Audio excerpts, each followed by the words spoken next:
Have you ever met someone and thought, whoa, where have you been all my life?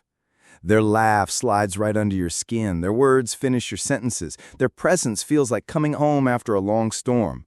You walk away convinced, this has to be my soulmate. But hold on.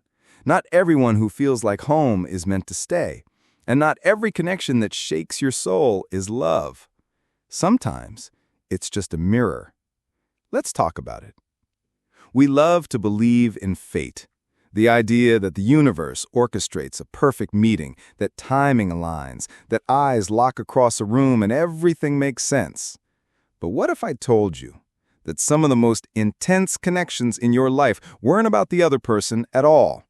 They were about you, your past, your pain, your longing, your shadow.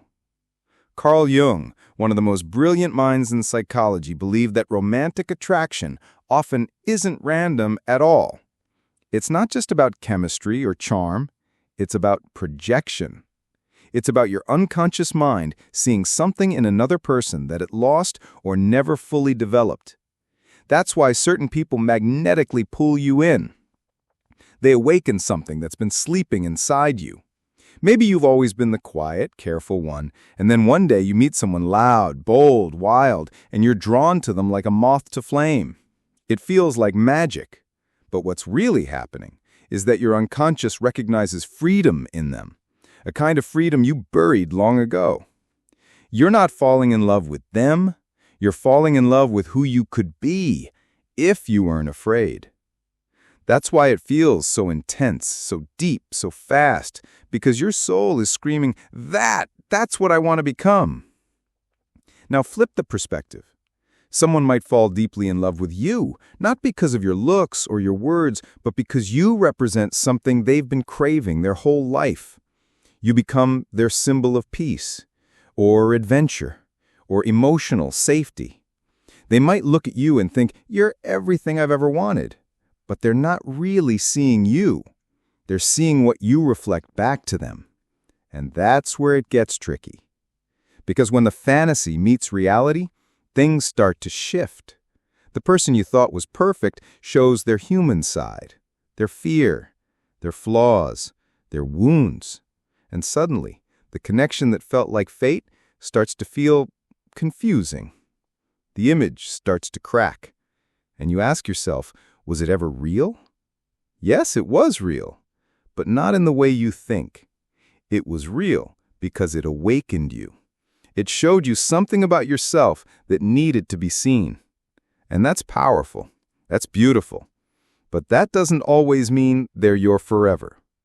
Some people enter your life not to stay, but to activate you, to show you where you're not yet free. Carl Jung called these moments synchronistic. They feel like fate, like a cosmic nudge, because they are. Not a guarantee of forever, but a divine invitation to grow, to evolve, to look inward and say, what part of me did they light up? What version of myself did they help me see? That is the gift. The truth is, not all deep connections are meant to last. Some are meant to wake you up. Some are meant to break the pattern. Some are mirrors, showing you what you've ignored in yourself for years. And if you're not aware of this, you'll keep chasing the same feeling. You'll keep falling for the same type. You'll keep mistaking projection for love, and you'll keep getting hurt. But the moment you recognize the mirror, something shifts.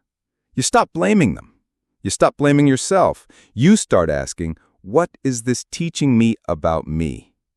And that question changes everything.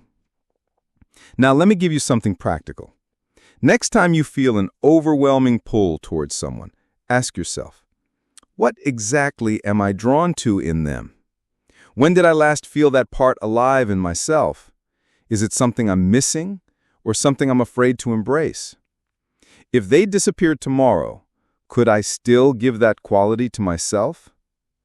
If the answer is yes, that connection was never a loss, it was a lesson. And if it turns into love from that place, love without projection, love with clarity, then it has a real chance to grow. Real love begins when the projection ends, When you stop seeing a fantasy and start seeing the human, and when you let yourself be seen in return, raw, whole, flawed, and true. So the next time you meet someone who feels like home, ask yourself, is this my soulmate? Or is this a mirror? Either way, honor what they reflect, because they just handed you a key to your own growth. And that, whether they stay or go, is a kind of love that leaves you better than it found you. If this message stirred something in you, share it with someone who might need to hear it too. And if you're on the journey of self-awareness, of understanding love beyond the fairy tale, you're in the right place. We've only just begun.